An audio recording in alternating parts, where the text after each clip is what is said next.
मिरचीचा ठेचा बनविण्यासाठी मी इथे 100 ग्रॅम मिरच्या घेतलेल्या आहे, धण्याच्या काड्या घेतलेल्या आहे, 2 गाठी लसणाचे, मूठभर शेंगदाणे, 1 पळी तेल, चवीपुरतं मीठ आणि अर्धा लिंबू घेतलेला आहे. आता आपण छान खमंग अशा हिरव्या मिरच्या भाजून घेऊया.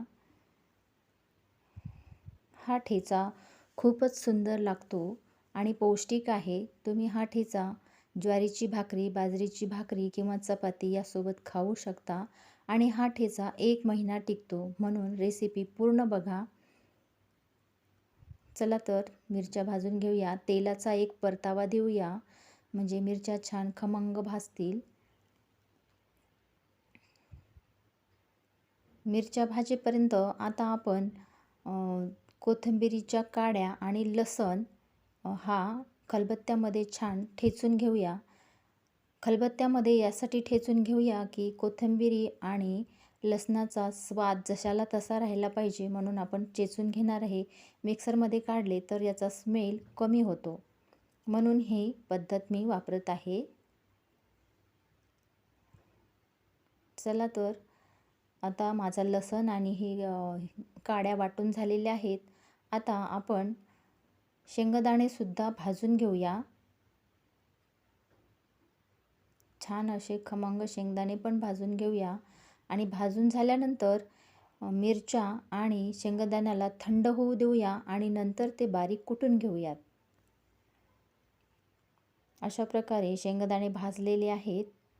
आता गॅसची फ्लेम बंद केली आणि आता हे थंड करून मी परत छान वाटून घेणार आहे. ठेचा वाटून झालेला आहे. आता मी कढई गॅसवर ठेवलेली आहे, त्यामध्ये 1 पळी तेल टाकलेलं आहे. तेलाला छान मोहन आल्यानंतर मी त्याच्यामध्ये लसण आणि कोथिंबिरीच्या काड्या वाटलेल्या त्यामध्ये छान खमंग भाजणार आहे. छान खरपूस होईपर्यंत त्याला भाजून घेणार आहे. खरपूस भाजले. आता मी त्यामध्ये ठेचा टाकला आणि आता छान एकजीव सगळं करून घेणार आहे. त्यामध्ये चवीनुसार मीठ टाकणार आहे.